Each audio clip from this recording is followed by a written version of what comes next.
Welcome to the 6th episode of our podcast's 4th season, Scary But True Campfire Stories, brought to you by Dudes Camping. Our goal is to share true stories of strange, supernatural, ghostly, and unexplained as we gather around the virtual campfire. Or maybe you are sitting around a real campfire right now. Maybe you have a strange but true story you'd like to share. Email us at dudescampingstories@gmail.com with your own Bigfoot, UFO, ghost, conspiracy, or just unexplained supernatural story, and we'll consider it for broadcast. Don't forget to visit us on YouTube and Facebook at Dudes Camping. One of the most famous alleged alien abductions occurred on November 5th, 1975, in the Apache-Sitgreaves National Forest in Arizona. Travis Walton, a logger and member of a 7-man crew, disappeared after all members of the crew witnessed a bright, saucer-shaped object hovering over their location. Walton claimed that as he approached the object, a beam of light suddenly appeared and knocked him unconscious. His co-workers fled the scene in fear. Walton reappeared 5 days later, claiming to have been aboard the UFO where he encountered humanoid beings. He described detailed interactions with these beings and different environments inside the craft. The case was extensively investigated, and the other crew members, who were initially suspected of foul play, were polygraphed and found to be truthful about their sighting of the UFO and Walton's disappearance. Sit back, relax, and enjoy Fire in the Sky, the Travis Walton Abduction. It was November 5th, 1975, and I was just a regular guy, a logger, working out in the Apache-Sitgreaves National Forest in Arizona. My crew and me, Mike Rogers, who was like my big brother, Alan Dalis, Dwayne Smith, Ken Peterson, John Goulet, and Steve Pierce. We'd been out there all day, cutting down trees. It was quiet, just the sound of saws and falling wood. And then that peaceful hum of the woods. The sun was starting to go down, painting the sky with orange and purple. We were all packing up, ready to go home, kick off our boots and relax. We were cutting trees, just trying to make a living, like any other day. Little did I know, not a single clue, that this night was going to mess with my head forever. We were driving back, packed into Mike's old pickup truck, the sky getting darker and darker, and the first stars were popping out. We were all laughing and joking, just guys after a long day's work, feeling good. The road was rough, a dirt track really, winding through the tall pines. The air was getting crisp, and you could smell the pine needles. It was a normal ride, just us, the dust kicking up behind the truck, heading for home. Then, out of nowhere, this bright, fiery orange-yellow light just showed up in the sky. It wasn't like any airplane or helicopter I'd ever seen. It was too big, too still, and it just hung there, lighting up the trees around us like it was daytime. It was so bright, so strong, almost like it wasn't from around here. I was scared, sure, but I was also kind of hooked, drawn to it, out of curiosity. "Look at that," I yelled, pointing up. Mike, who was driving, slammed on the brakes. Everyone in the truck turned, and their faces went from confused to, just plain amazed. You could hear the sudden quiet in the cab. All our joking stopped cold. We pulled the truck over to the side of the road, dust settling around us, and then this weird feeling hit me. It was like the light was calling my name, pulling me closer. It wasn't a voice, but a strong, undeniable urge. I felt like I had to go see what it was, like my feet just wanted to move towards it. It was a dumb thing to do, I know that now. My friends were yelling at me, telling me to stay in the truck, asking what the hell I was doing. But I just had to. It wasn't a choice, not really. I climbed out of the truck, the cold air hitting my face, and I could hear my buddies' voices fading behind me, yelling my name as I walked into the dark woods. The light kept getting brighter, shining down and making spooky shadows on the ground. It hummed, a low thrumming sound that I felt more than heard, deep in my bones, as I got closer to where the light was coming from. The trees grew thicker here, but the light cut through the branches, showing me the way. I stepped into a clearing, and my jaw just dropped. Right there, hovering just above the ground, was this huge thing. It was like a perfect disc, a smooth, metallic surface that shimmered in the light it put out. It was big, maybe 20 feet across, looking solid and real. It looked like it was alive, almost breathing, with lights that seemed to pulse around its edge. A wave of pure fear just washed over me. It wasn't just fear of the unknown. It was a deep, gut-wrenching terror. I stood there, frozen, my mind racing 1,000,000 miles a minute, trying to figure out what the hell I was even looking at. This thing was right there, right in front of me, in the middle of our normal logging woods. Suddenly, there was this loud, crazy noise. It sounded like 1,000,000 bees all buzzing at once. A high-pitched whine that vibrated through my whole body. The air around the craft got all hazy, like heat rising off a road in summer. The ground shook under my feet, and I felt this strong pull, like something invisible was dragging me right towards that thing. It was like I was caught in a current, helpless. I remember raising my arms instinctively, throwing them up in front of my face, trying to shield myself from the blinding blue-green light that shot out from the underside of the craft and just swallowed me whole. It felt like I was being hit by something, a powerful force. Right then, I just panicked. I wanted to run, to get the hell out of there, to dive back into the trees and never look back, but my body wouldn't move. It was like I was stuck in a bad dream, caught between being scared stiff and wanting to know what this thing was. My mind screamed at me, "Run!" but my muscles just locked up. The last thing I remember, before everything went dark, was the sensation of being lifted off the ground, a powerful crushing feeling, the world around me fading into that blinding white light. It was like being hit by lightning, but without the pain, just the complete shutdown. When I opened my eyes, everything was blurry at first. Then it slowly came into focus. I was in this strange metallic room. The air was cold, making me shiver, and the walls seemed to shimmer with an unearthly glow, like they were made of polished silver that bent the light. There were no sharp corners. Everything was curved, smooth. I was lying on a table, a flat, hard surface, and when I tried to move, I realized that my body felt incredibly heavy, like I was submerged in deep water or had sandbags tied to my limbs. Panic just shot through me again, a fresh wave of terror. My heart started beating that frantic rhythm again. Where was I? What the heck was going on? I pushed myself up, my muscles straining against that heavy feeling, and that's when I saw them. 3 beings standing there in front of me. They weren't like anything I'd ever seen before, not in a movie, not in a book. They were tall, much taller than me, with slender bodies, almost fragile looking. Their heads were large, out of proportion to their thin necks, and they had these enormous, dark, expressionless eyes that seemed to just penetrate my very soul, looking right through me. They were completely bald, their skin smooth and pale, almost translucent. They looked at me, and I couldn't tell if they were just curious or if they were going to hurt me. Their expressions were unreadable, like statues. My heart raced, and I knew right then and there that I was completely stuck, completely at their mercy. I wanted to scream, to fight, to thrash around and kick, but my terror immobilized me. It was like my vocal cords were frozen, my limbs heavy and useless. I felt an instinct to flee, to escape, but where would I go in this strange metal box? I was trapped in this alien world, surrounded by beings that just defied all logic and understanding.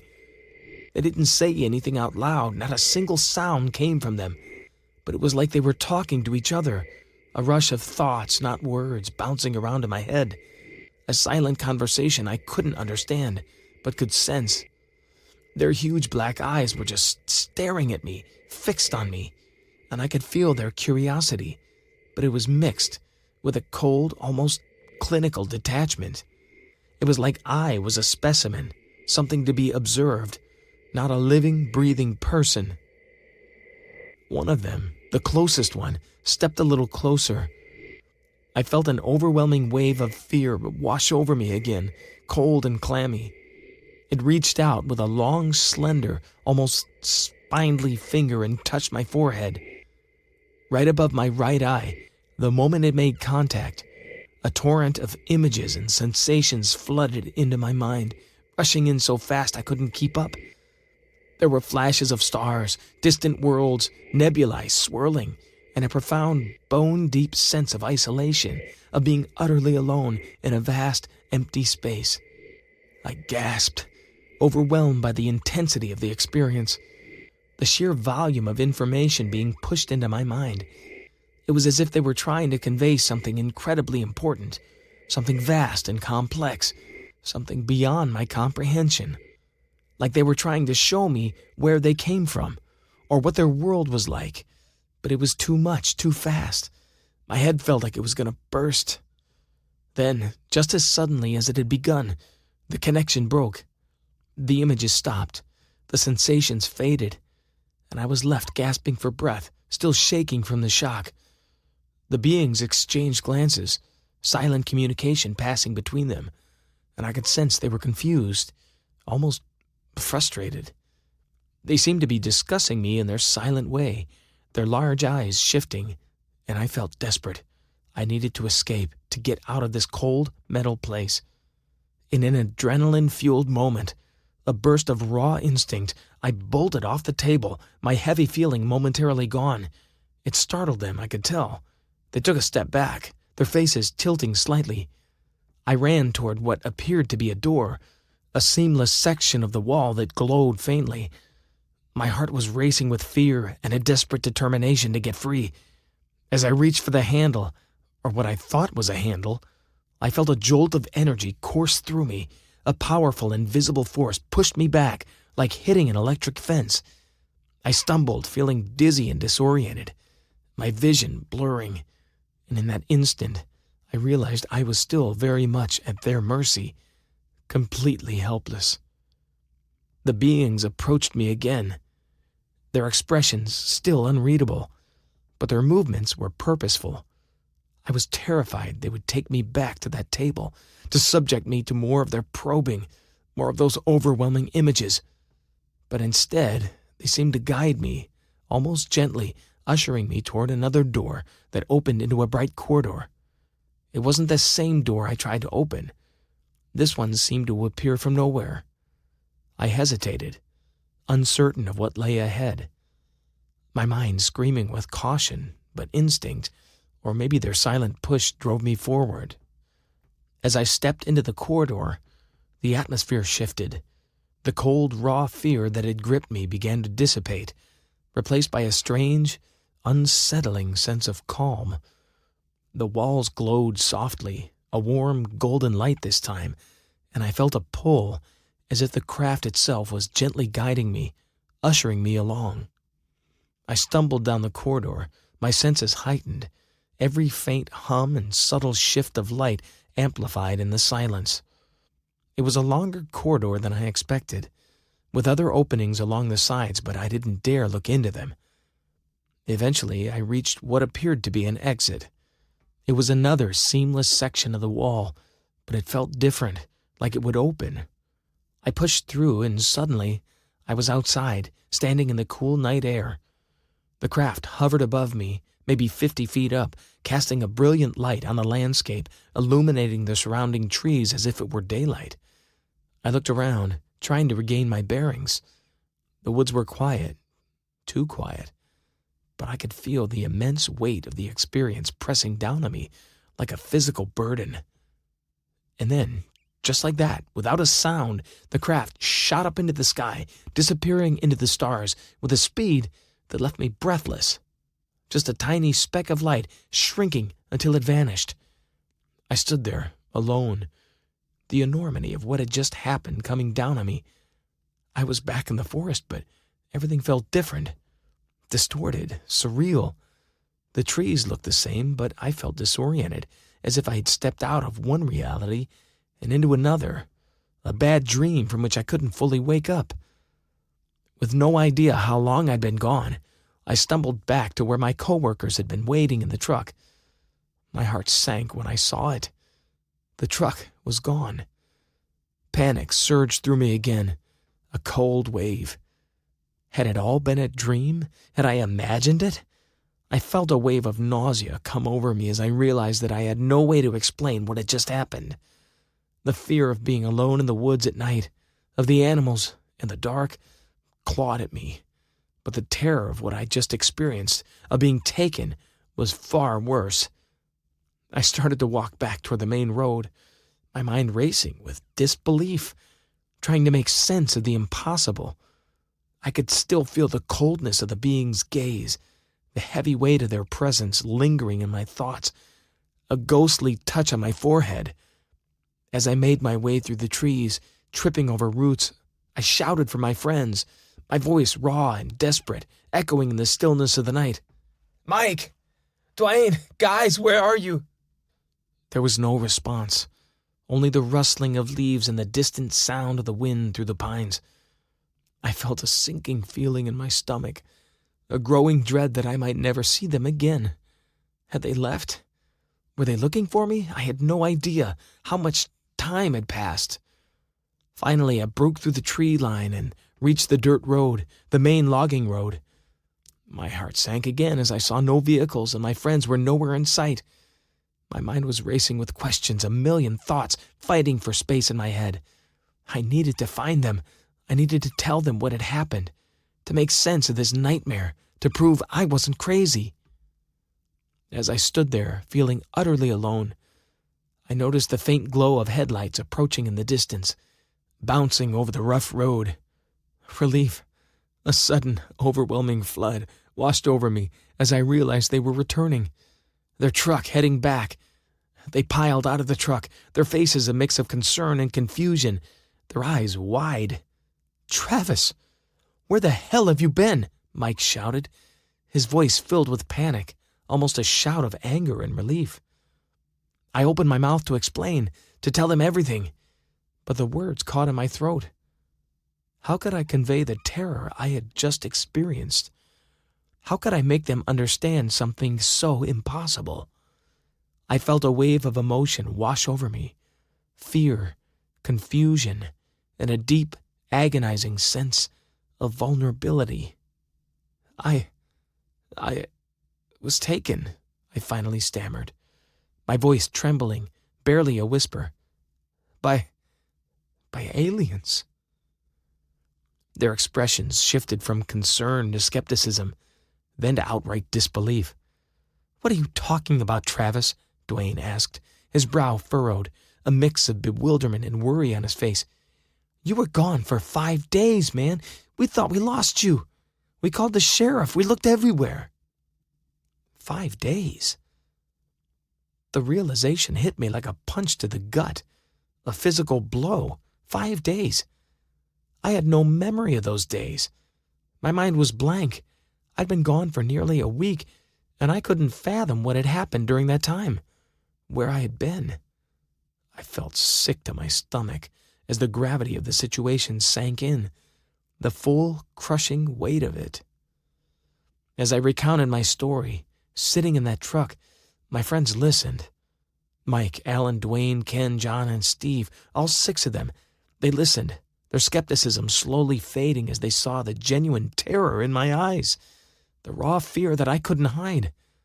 I described the craft, the beings with their huge eyes, the cold metallic room, the overwhelming sense of dread that had consumed me. They exchanged glances. They didn't know what to say, what to think. They had seen the light. They knew something happened, but this? In the days that followed, my life turned into a whirlwind of media attention, investigations, and a tidal wave of skepticism. The local sheriff, deputies, the news reporters, everyone descended on our small logging town. I was thrust into the spotlight, labeled as a UFO abductee, a hoaxer, a crazy person. The world wanted to know my story, but they wanted it sensationalized, twisted, made it into something it wasn't.